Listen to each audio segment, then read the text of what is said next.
This is Real News Media TV, coverage you can trust. Please like, share, subscribe, and hit the notification bell. Select all for daily news updates.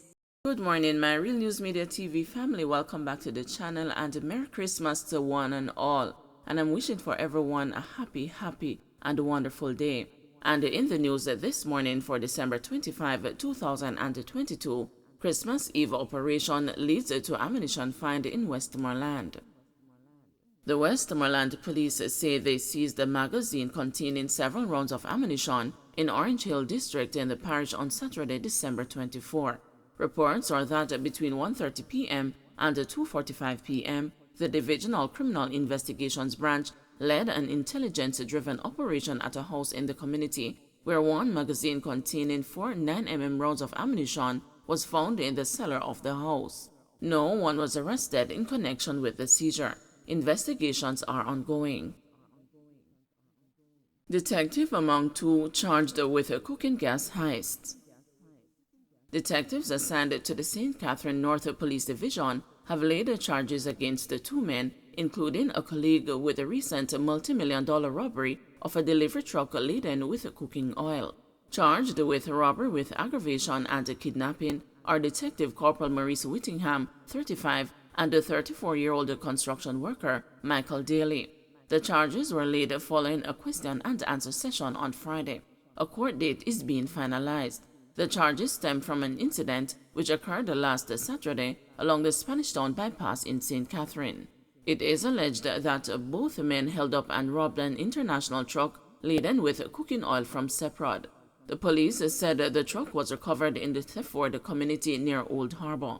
The driver and the sidemen were reportedly tied up but managed to escape and reported the matter. Both suspects were subsequently held in connection with the heist. The quantity of the cargo has not been established by the investigators. Teen and a woman arrested in Clarendon gun find. A teen and a woman were among 3 people arrested following the discovery of an illegal firearm in a clothes basket at their home in Hayes, Clarendon yesterday. The 2 and another man were arrested for illegal possession of firearm and ammunition following a joint police-military operation at about 5 a.m., the police say. Police sources say during a targeted search of the premises, a black Taurus pistol with a magazine containing 7 9mm rounds were recovered in a clothes basket inside a closet. Further checks of the premises were conducted and 4 additional 9mm rounds were discovered. The suspects remain in custody pending further investigations. 6 persons injured in 2-vehicle crash in Montego Bay. 6 persons were rushed to Cornwall Regional Hospital on Saturday following a 2-vehicle collision in Rose Heights, Montego Bay. It's reported that a Toyota Blaze motorcar slammed into a Toyota Voxy operating as a taxi. 5 passengers in the Voxy were injured, one of them in critical condition. Hunts Bay Police mourn death of colleague. Police personnel at the Hunts Bay station in St. Andrew have been plunged into mourning following the tragic death of their colleague, 35-year-old District Constable Herbert Gale, on Friday in Harborview. Reports are that Gale was riding a private motorcycle when he lost the control and crashed into a parked motor vehicle. He was rushed to the hospital and died while being treated. A senior colleague told the news that the constabulary lost a real soldier. He was a crime fighter, the distraught colleague said. Gale is the 2nd cop attached to the Hunts Bay police station that died from a crash this year.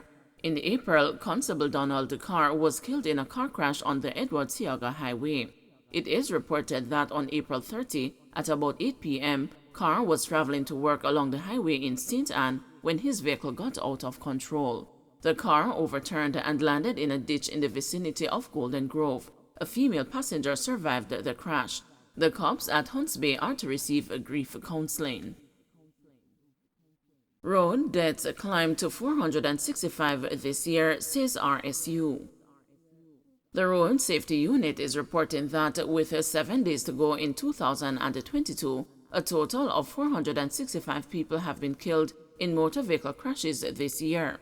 This is 22 fewer than the 487 who perished in 2021 and resulted from 404 fatal collisions up to Friday, December 23. The RSU said the top 3 categories with the highest number of fatalities so far are motorcyclists with 136, pedestrians with 101, and the private motorcar drivers with 83. A closer look at the statistics shows that 85% of those killed this year were male and 15% were female. The main cause of fatalities was proceeding at excessive speed with no regards to condition, the RSU said.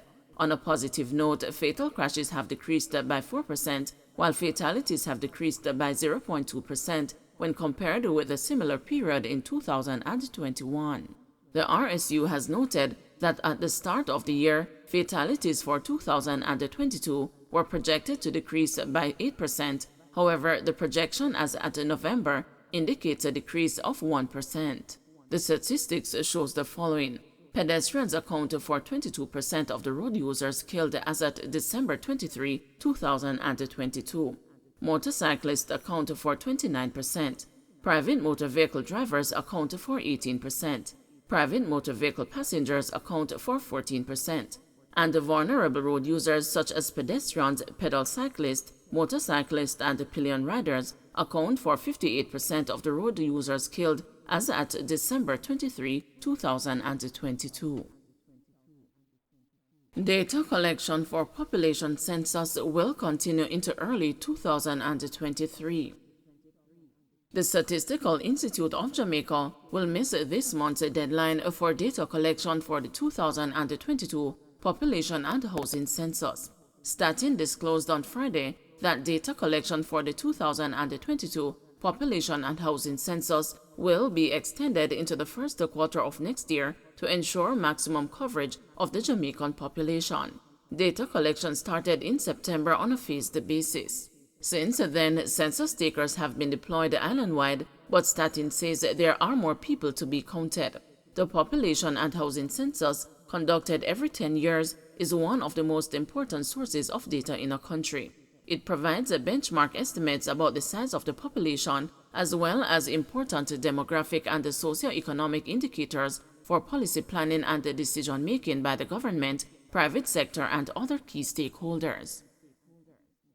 Don't forget to like, share, subscribe, and hit the notification bell. Select all for daily news updates.